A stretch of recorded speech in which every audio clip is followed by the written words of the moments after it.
Hello மக்களே, வணக்கம். Welcome to மண்ணின் சுவை யூடியூப் சேனல். மறக்காமல் என் சேனலை சப்ஸ்கிரைப் பண்ணிக்கோங்க, லைக் பண்ணுங்கள், பக்கத்தில் உள்ள பெல் பட்டனை கிளிக் பண்ணிக்கோங்க. அப்போ தான் நான் போடுற வீடியோஸ் உங்களுக்கு வரும். இன்றைக்கி கிராமத்தில் பொங்கல் செலிப்ரேஷன் நாங்கள் எப்படி பண்ணோன்றது தான் உங்களுக்கு ஸ்டெப் பை ஸ்டெப்பாக காமிச்சிருக்கேன். என்னெல்லாம் செய்வோன்னு சொல்லிவிட்டு வீடியோ அப்லோட் பண்ண கொஞ்சம் லேட் ஆகிடுச்சு. பாருங்கள், நாங்கள் இப்படிலாம் செலிப்ரேட் பண்ணுவோன்னு சொல்லிட்டு திட்டானி அடுப்பெல்லாம் போடுறதுக்கு தான் இப்போ இதை ரெடி பண்ணிகிட்ருக்கோம். ஃபஸ்ட்டு செம்மண் போட்டுட்டு அதில் கொஞ்சம் ஆற்று மணல் கலந்து ரெண்டுத்தையும் கலந்துட்டு அதில் கொஞ்சமாக தண்ணி ஊற்றி ஊற வச்சாச்சு. அதுக்கப்புறம் அது கொஞ்சம் ஊறினதுக்கப்புறம் திரும்ப கொஞ்சம் தண்ணி ஊற்றி அதை எல்லாம் காலாலே மிதித்து மண்ணை ஃபுல்லாக குழச்சி வச்சுக்கணும்.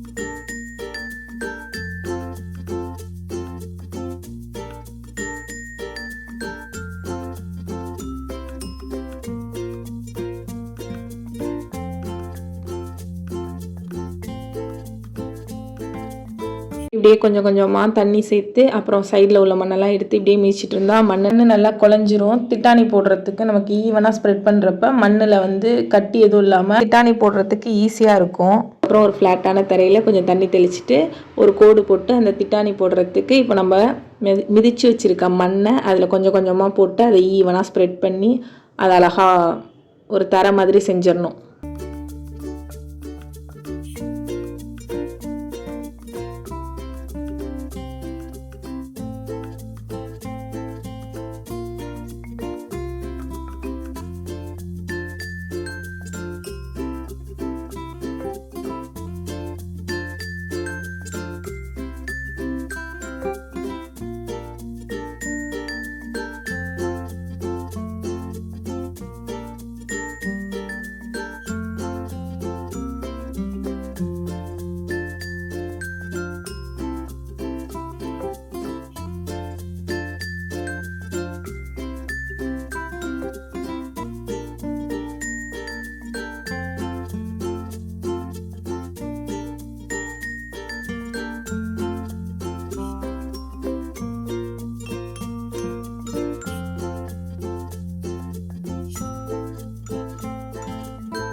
நைட்டில் போட்டு வச்சிடலாம்.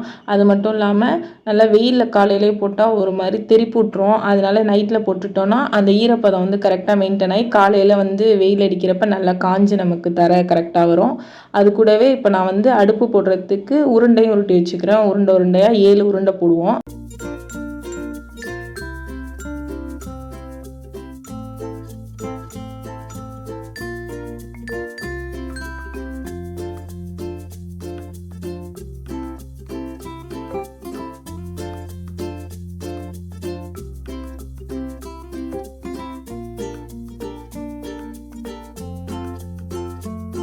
இப்போது பிள்ளையார் செய்கிறதுக்கு படி மாதிரி கட்டணும். அதுக்கு செங்கலில் கொஞ்சம் களிமண் வச்சு அதை எப்படி செஞ்சோன்றதையும் உங்களுக்கு காமிச்சிருக்கேன். இதையும் பாருங்கள். இந்த மேலே சாணத்தால் பிடிச்ச பிள்ளையார் தான் வைப்போம்.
இப்போ இந்த படி மாதிரி கோவில் மாதிரி கட்டியாச்சு. இப்போ இதையும் நல்லா காய வச்சுருவோம்.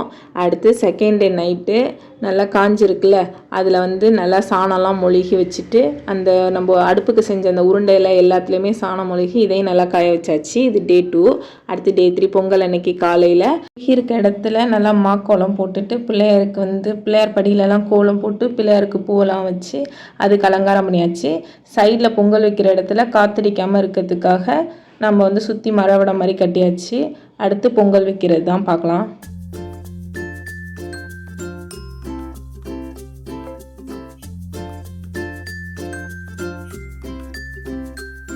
இப்போ பொங்கல் வைக்கிறதுக்கு அடுப்பு தான் செட் பண்ணுறோம். சின்னதாக குழியெல்லாம் நோண்டியாச்சு. அப்போ தான் விறகு வச்சு உள்ள அடுப்பு எரிக்கிறதுக்கு. இப்போ நம்ம அந்த உருண்டை உருட்டி கோலம் போட்டு வச்சுருக்கோம்ல, அந்த உருண்டை 7த்தையும் கொண்டு வந்து வச்சு அடுப்பு மாதிரி செட் பண்ணி அதில் 2 பானை வைக்கிறதுக்கு எப்படி செட் பண்ணுமோ அந்த மாதிரி செட் பண்ணியிருக்காங்க பாருங்கள்.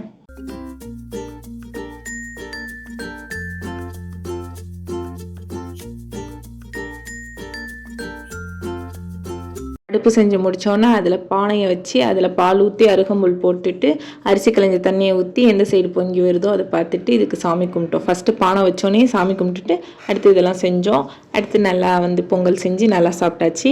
உங்கள் வீட்டிலலாம் பொங்கல் எப்படி போணுச்சு, நீங்களாம் எப்படி செய்வீங்கன்றதை மறக்காமல் கமெண்ட் பண்ணுங்கள்.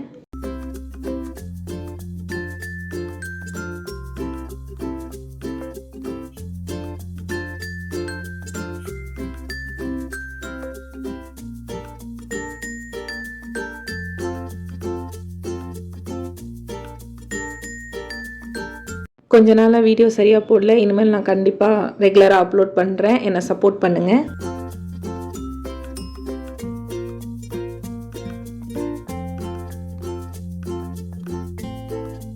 என்னை சப்போர்ட் பண்ணுற ஒவ்வொருத்தருக்கும் ரொம்ப ரொம்ப தேங்க்ஸ்.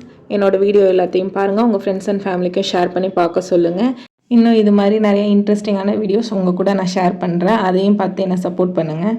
டாடா, பாய் பாய். இன்னொரு வீடியோவில் பார்க்கலாம்.